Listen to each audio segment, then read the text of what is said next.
Bismillahirrahmanirrahim.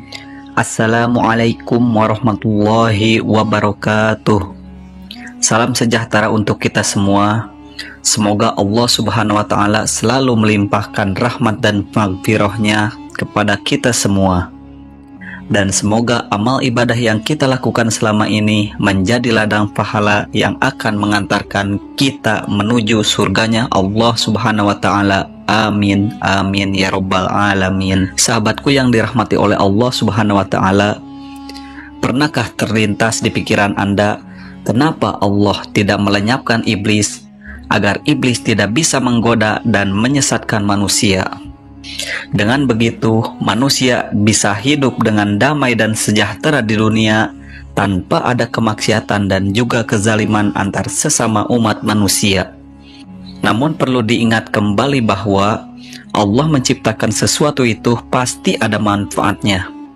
Pasti ada hikmah di balik penciptaannya.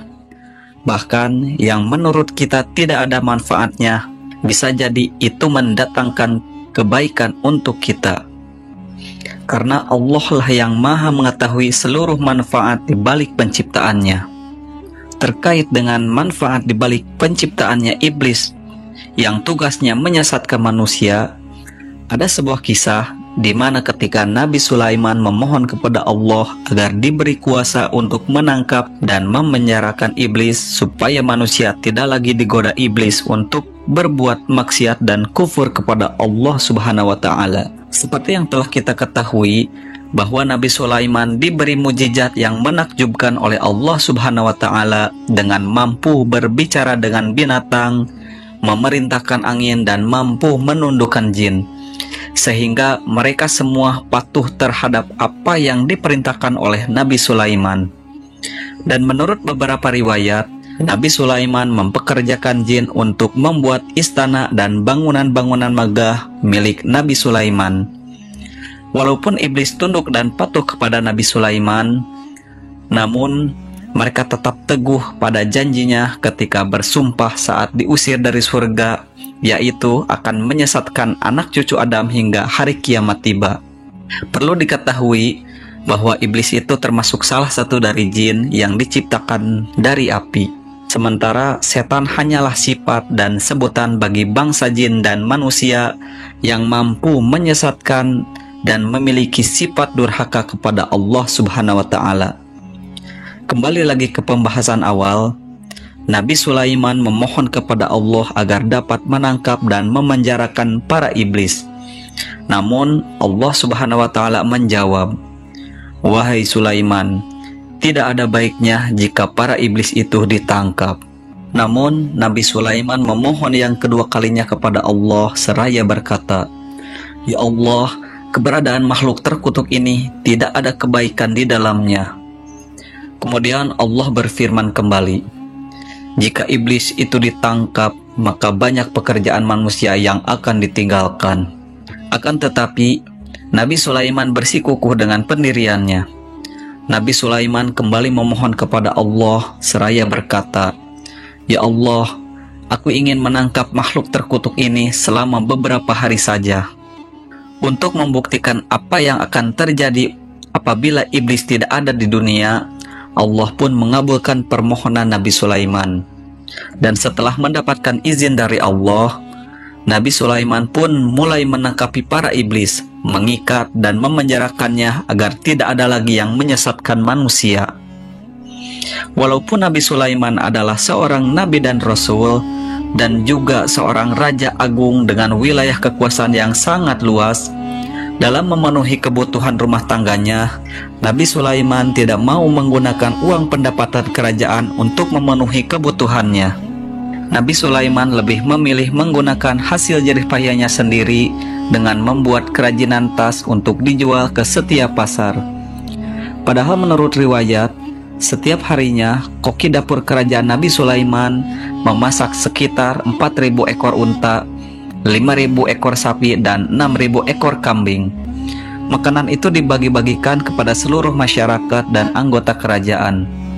Setelah Allah Subhanahu wa Ta'ala mengabulkan permohonan Nabi Sulaiman agar dapat menangkap para iblis, Beberapa hari kemudian, setelah semua iblis ditangkap dan dipenjarakan, Nabi Sulaiman mengutus seseorang untuk menyuplai dan menjual tas buatannya ke setiap pasar.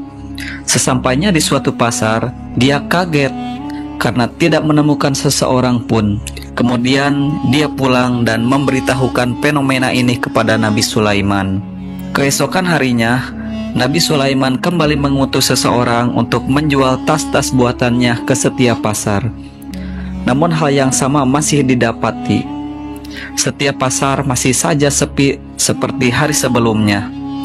Setelah diselidiki, semua manusia lebih sibuk mempersiapkan bekal menuju akhirat dan tidak peduli lagi dengan urusan dunia. Manusia lebih banyak mengingat kematian, menangis dan meratapi dosa yang telah diperbuat selama ini. Merasa heran dengan fenomena yang terjadi, lantas Nabi Sulaiman bertanya kepada Allah, "Ya Allah, apa yang sebenarnya telah terjadi? Kenapa orang-orang tidak mau bekerja mencari nafkah?" Kemudian Allah menjawab, "Wahai Sulaiman, engkau telah menangkap iblis, sehingga akibatnya manusia tidak lagi bergairah bekerja untuk mencari nafkah. Bukankah sebelumnya telah aku katakan kepadamu bahwa menangkap iblis itu tidak akan mendatangkan kebaikan?" Setelah mendengar jawaban dari Allah, dengan segera Nabi Sulaiman melepaskan semua iblis yang telah ditangkap dan dipenjarakan oleh Nabi Sulaiman. Hingga keesokan harinya, kehidupan manusia menjadi normal kembali seperti sebelum para iblis ditangkap dan dipenjarakan oleh Nabi Sulaiman. Kehidupan pun kembali berjalan dengan normal dan orang-orang kembali bersemangat bekerja mencari harta dunia untuk memenuhi semua kebutuhannya. Begitulah kurang lebih ceritanya. Adapun hikmah dari kisah ini adalah kehidupan di dunia ini membutuhkan keseimbangan antara baik dan buruk, kaya dan miskin, sehat dan sakit, hidup dan mati, laki-laki dan perempuan, siang dan malam, dan itu berjalan sesuai dengan kadar yang telah ditentukan oleh Allah agar kehidupan manusia bisa berjalan.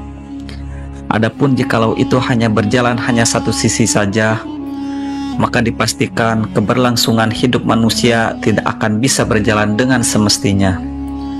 Contohnya kalau di dunia ini semua manusia diberi kekayaan oleh Allah, maka tidak ada lagi manusia yang miskin, dan otomatis perekonomian di dunia akan terhenti. Tidak akan ada lagi orang yang mau bercocok tanam, tidak akan ada lagi orang yang mau mencari ikan di laut, dan tidak akan ada lagi orang yang mau membuat pakaian, serta tidak akan ada lagi orang yang mau bekerja karena semua manusia diberi kekayaan dan otomatis berbagai sumber makanan, pakaian, dan semua kebutuhan manusia lainnya akan menjadi langka karena tidak ada lagi manusia yang mau bekerja dan berproduksi karena semua manusia sudah kaya. Begitu juga dengan keberadaan iblis di dunia ini mempunyai peranan besar di dalam keberlangsungan kehidupan manusia di dunia. Jikalau iblis tidak ada di dunia, maka dipastikan kehidupan manusia akan datar dan sepi. Seperti penangkapan iblis yang dilakukan oleh Nabi Sulaiman, di mana manusia tidak bernafsu lagi dalam urusan dunia karena tidak ada lagi yang menggoda setelah semua iblis ditangkap. Dengan demikian Allah menciptakan keseimbangan di alam semesta ini, dan Allah Maha mengetahui di balik semua penciptaan makhluknya. Sekian yang dapat saya sampaikan, semoga bermanfaat. Semoga kita mendapat hikmah dari kisah yang telah saya sampaikan, dan semoga kita dapat meningkatkan ketakwaan kepada Allah Subhanahu wa Ta'ala. Amin, amin ya Rabbal Alamin. Wassalamualaikum warahmatullahi wabarakatuh.